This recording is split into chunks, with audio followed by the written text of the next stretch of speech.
Sir இப்ப வட இந்தியாவில் கணிசமாக எம்பிக்களுடைய எண்ணிக்கை உயரும் பொழுது நீங்க இன்னைக்கு இருக்கிற பாஜக அரசு கடந்த 10 ஆண்டுகள் இல்லாத அளவுக்கு ஒரு மைனாரிட்டி அரசாக இருக்காங்க. இதே அவர்கள் வட இந்தியால இப்ப ஒரு உத்தரப்பிரதேசம் போன்ற மாநிலங்கள்ல கடந்த பாராளுமன்ற தேர்தலில் பாஜக கொஞ்சம் குறைவாக தான் ஜெயிச்சாங்க. ஆனா அதுக்கு பின்பு அவர்களுடைய களப்பணிகள் அங்கெல்லாம் கிரவுண்ட மாத்திருக்காங்க. அது போன்று ஹிந்தி பேசக்கூடிய மாநிலங்கள்ல கணிசமான எண்ணிக்கையில அவர்கள் எம்பிக்களை பெறுகிற பொழுது தென்னிந்தியாவினுடைய ஒரு ஆதரவு இல்லாமலே ஒரு தனிப்பெரும்பான்மை ஆட்சி அமைய முடியும். அப்படி அமைந்தாங்கன்னா தென்னிந்தியாவுடைய கோரிக்கைகள் கிட்டத்தட்ட அவர்கள் வலியுறுத்தக்கூடிய விஷயங்கள்ல சில பின்னடைவுகள் ஏற்படலாம். பட் தொகுதி மறுவரையறை என்பது காலத்தினுடைய கட்டாயம் தான். அது இன்னைக்கு நேற்று இல்ல. 1951 நம்ம 36 கோடி மக்களாக இந்தியாவில இருந்தப்ப 494 இடங்கள் இருந்தது. 1961 43 கோடி மக்கள் இருந்தப்ப 522 இருந்தது. 1971 கிட்டத்தட்ட 54 கோடி இருந்தப்ப 543 இருந்தது. கிட்டத்தட்ட 50 ஆண்டுகளாக மாற்றமே செய்யப்படல. அதெல்லாம் வாஸ்தவம் தான். பட் இந்த மக்கள் தொகை என்கிற ஒரு எண்ணிக்கையின் அடிப்படையில பார்க்கிற பொழுது வடக்கு வாழ்கிறது தெற்கு தேய்கிறதுங்கிற அந்த இலக்கணம் வந்து விடுமோங்கிற ஒரு அச்சம் இதற்குள்ள இருக்கு.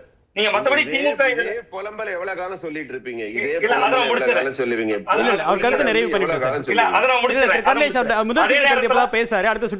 அதே நேரத்துல நான் அதான் சொல்றேன் சார். இதே நேரத்துல இதை திமுகவும் கிட்டத்தட்ட அரசியல் லாபத்துக்காக தான் செய்யறாங்க. உள்ளபடியே இதுல ஒரு தென்னிந்தியாவுக்கு பலவீனம் என்றால் பலவீனம் தான். பட் திமுகவே இதற்கு முன்பு என்ன சொன்னாங்கன்னா 39 என்கிற எண்ணிக்கையை 31 குறைந்து விடுனாங்க. இன்னைக்கு அந்த இடம் இல்லையே, அந்த ஆபத்து இல்ல.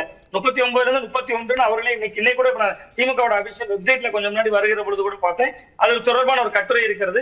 39 என்பது 31 குறையும் அவர்கள் எழுதியிருக்காங்க. அப்ப அப்படியும் குறையல. அது ஒரு 50% கூடினாலும் சரி, மக்கள் தொகை கணக்கெடுப்பினுடைய அடிப்படையில கூடினாலும் சரி, ரெண்டுல எது நடந்தாலுமே தமிழகத்துக்கு இதுக்குள்ள பாதிப்பு தான். கிட்டத்தட்ட தேர்தல் நேரம் என்பதால் திமுக இதை கொஞ்சம் வீரியமா இருக்கிறாங்க. பாஜகவை பொறுத்தவரை மகளிர் மசோதா என்கிற ஒன்றை காரணமாக காட்டி அதற்கு இதற்கு தொடர்பே இல்லாத விஷயம். தங்களுடைய அரசியலுக்காக அவர்கள் அதை செய்கின்ற பொழுது மகளிர்ங்கிற ஒரு வார்த்தையை பயன்படுத்தினா பிற கட்சிகள் எதிர்க்கிற பொழுது அந்த எதிர்ப்பு அரசியலை நீர்த்து போக செய்ய முடியுங்கிற நம்பிக்கையோட பாஜகவும் இதை முன்னெடுக்கிறாங்க. மற்றபடி இது தென்னிந்தியாவுக்கு முழுக்க பாதிப்பு தான். மனுஷர் கேட்ட ஒரு பாயிண்ட், முக்கியமான பாயிண்ட், 50 ஆண்டுகளா இதை ஏன் செய்யல?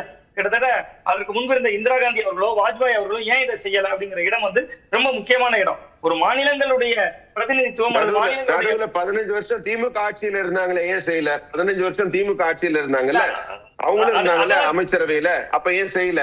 அதாவது உங்க கேள்விய ஒருமுகமா அப்படியே பாஜக எதிராக பேசுற ஒரு நரேட்டிவ்ல பேசாதீங்க. 25 வருஷம் வந்து எக்ஸ்டென்ஷன் கொண்டு வந்தோம். உண்மையிலேயே சுவாமிநாதன் அவரோட நேர்ல பேசிட்டு இருக்காரு. இல்ல குறுக்கிட வேணாம், லைவ்ல இருக்காரு. இல்ல ஒவ்வொருத்தரும் பேச வேண்டாம்.